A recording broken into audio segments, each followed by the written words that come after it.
سے JTR media house. دیکھیں، مجمع العلوم الاسلامیہ کی اگر نمایاں خصوصیات پر بات کی جائے جی تو 2-3 باتیں ہیں بنیادی طور پر۔ جی ایک بات تو یہ ہے کہ ہمارا نصاب تعلیم جی جو کافی قدیم ہے اور اس میں شامل بعض کتابیں 400 سال، بعض کتابیں 600 سال، بعض کتابیں 800 سال پہلے کی لکھی گئی ہیں، اور بعض کتب ہمارے نصاب میں علوم و فنون کی ایسی بھی شامل ہیں کہ جن کی عبارات بہت ہی دقیق اور پیچیدہ ہیں، مختصر الفاظ میں بہت بڑے مضمون کو سمانے کی کوشش کی گئی ہے،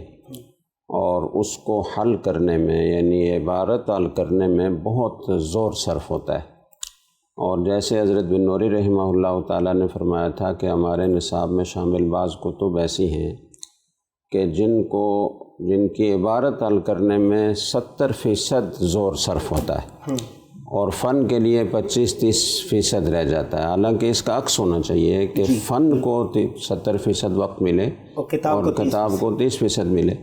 لیکن ہمارے ہاں اس کا عکس ہو رہا ہے کہ 70% کتاب کی پیچیدہ عبارات حل کرنے میں لگ رہا ہے اور 30% فن کو مل رہا ہے، اور وہ بھی پتہ نہیں 30% بھی پورا مل رہا ہے یا نہیں مل رہا۔ اس لیے کہ صرف نصاب کی بات نہیں ہوتی، کسی بھی تعلیم سے وہ مطلوبہ نتائج اور مقاصد حاصل کرنے کے لیے 3 چیزیں ضروری ہوتی ہیں۔ ایک ہے طالب علم کی محنت، دوسرے نمبر پر ہے استاذ کی مہارت، اور تیسرے نمبر پر نصاب۔ جب تک یہ تینوں نہیں ملیں گی اس وقت تک وہ مقاصد حاصل نہیں ہوں گے۔ تو ہمارے مجمع العلوم الاسلامیہ کی ایک خصوصیت تو یہ ہے کہ اس میں نصاب پر نظر ثانی کی گئی ہے اور جاری ہے، اور اس میں مفید تبدیلیاں اور مفید اضافے کیے گئے ہیں، جس کی ضرورت صرف آج محسوس نہیں ہو رہی ہے بلکہ بہت پہلے سے محسوس ہو رہی ہے۔ اور دارالعلوم دیوبند کے قیام سے کوئی آپ یوں سمجھیں کہ 25-30 سال کے اندر اس کی ضرورت کا ادراک کیا گیا تھا، اور جو مشہور مدرسہ ہے فیض عام کانپور، اس میں 3 روزہ کانفرنس ہوئی تھی۔ حضرت شیخ الہند مولانا محمود حسن دیوبندی رحمہ اللہ تعالی یہ اس کے سرخیل تھے، آپ سمجھ لیجئے، اور اس کے علاوہ بڑی بڑی ہستیاں تھیں اس میں، مولانا شبلی نعمانی، حضرت سید سلیمان ندوی، مولانا محمد علی مغیری، اور دوسرے مسالک کے لوگ جس میں مولانا احمد رضا خان صاحب بریلوی اور مولانا حسین احمد بٹالوی یا ثناء اللہ امرتسری رحمہم اللہ تعالیٰ، یہ بڑے بڑے اکابر اپنے وقت کے جید علماء تھے۔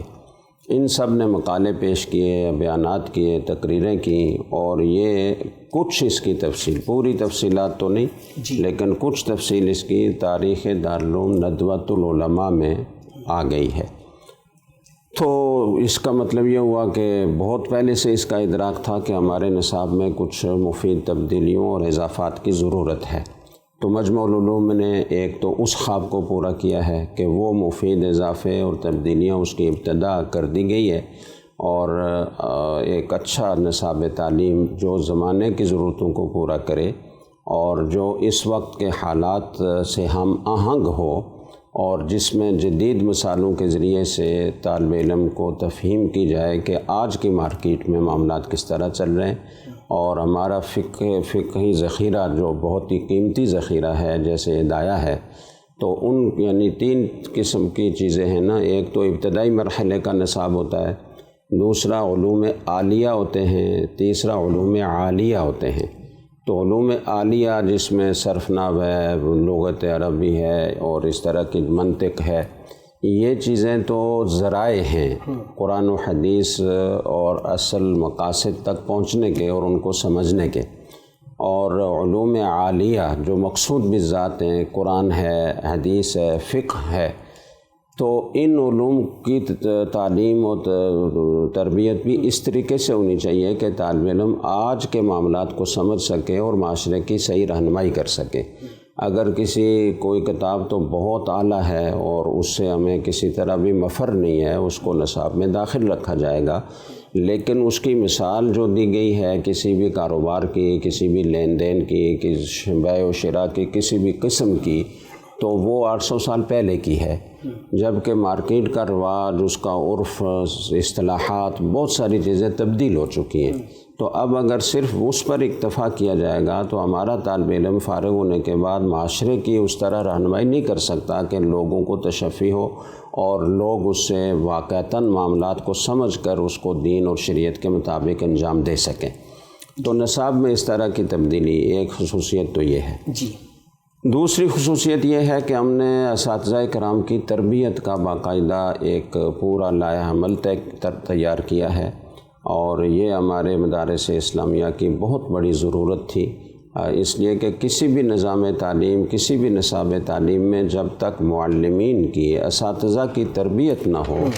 کہ وہ تدریس کیسے کریں، وہ طالب علم کی استعداد کو ملحوظ رکھ کر درس کیسے دیں، وہ درس کی منصوبہ بندی کیسے کریں، خود ان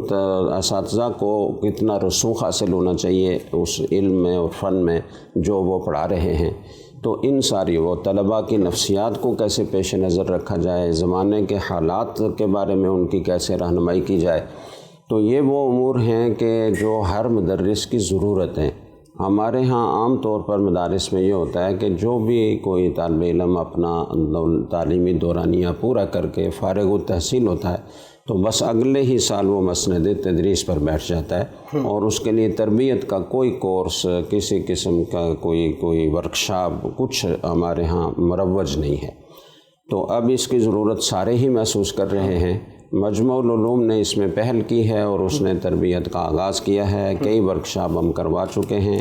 اور آئندہ مسلسل یہ عمل جاری رہے گا، اور اس سے اساتذہ کی اچھی تربیت ہوگی تو وہ تدریس بہت اچھے طریقے سے کر سکیں گے، اپنا فن بھی منتقل کریں گے، اور زمانے کے حالات کے مطابق طلباء کی صحیح رہنمائی کرنے کی پوزیشن میں بھی آئیں گے۔ تو دوسری خصوصیت گویا اس کی یہ ہے کہ اس میں باقاعدہ اساتذہ کی تربیت اور ان کی ٹریننگز اور ان کے مختلف کورسز اور ورکشاپس کا انتظام کیا گیا ہے۔ تیسرے نمبر پر خصوصیت یہ ہے کہ جیسے ہم اساتذہ کی تربیت کر رہے ہیں تو ایسے ہی اور جیسے ہم نے نصاب میں کچھ تبدیلیاں کی ہیں اور مفید اضافے کیے ہیں، اسی طریقے سے ہم اپنے طلباء کو معاشرے سے جوڑنے کے لیے مختلف اقدامات کرتے ہیں۔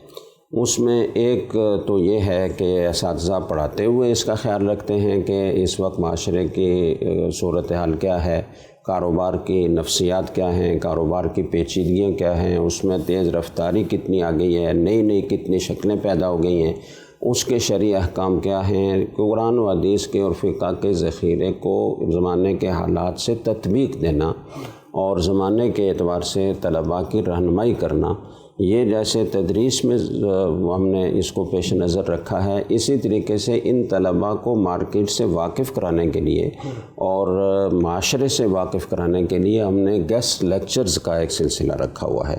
کہ جس میں مختلف فیلڈز کے ماہرین آتے ہیں اور وہ طلباء کو آگاہی فراہم کرتے ہیں کہ اس میدان میں یوں کام ہو رہا ہے اور یوں کاروبار ہو رہا ہے اور اس طریقے سے آج کل نظام چل رہا ہے۔ تو ایک سلسلہ یہ ہے۔ دوسرا یہ کہ ہم طلباء کو، اور خاص طور سے تخصصات کا سلسلہ تو پہلے سے جاری تھا، اب ہم نے منصوبہ بنایا ہے کہ درس نظامی کے جو اوپر کے درجات ہیں ان کو بھی ہم مختلف اداروں میں لے کر جائیں اور یہ خود وہاں جا کر کاروبار کو ہوتا ہوا دیکھیں۔ جیسے اسٹاک ایکسچینج ہے اس کے ہمارے تعلیمی دورے ہوتے ہیں، اسی طریقے سے جو اسلامی بینک ہیں ان کے دورے ہوتے ہیں، اسی طریقے سے بعض بڑی تجارتی کمپنیوں کے جیسے شان مسالہ ہے، جیسے شنگریلا ہے، ان کے دورے ہوتے ہیں۔ تو ان دوروں کا مقصد یہ ہوتا ہے کہ طلباء کو آگاہی ملے اور ان کو اس کاروبار کی ساری اونچ نیچ کا علم ہو، تاکہ وہ اچھی طرح جب فارغ ہوں تو رہنمائی کر سکیں اور معاشرے سے اجنبی نہ ہوں۔ تو وہاں ایک باقاعدہ سیشن ہوتا ہے جس میں وہ حضرات اپنے کاروبار کی ساری تفصیلات ان کے سامنے بیان کرتے ہیں، پھر طلباء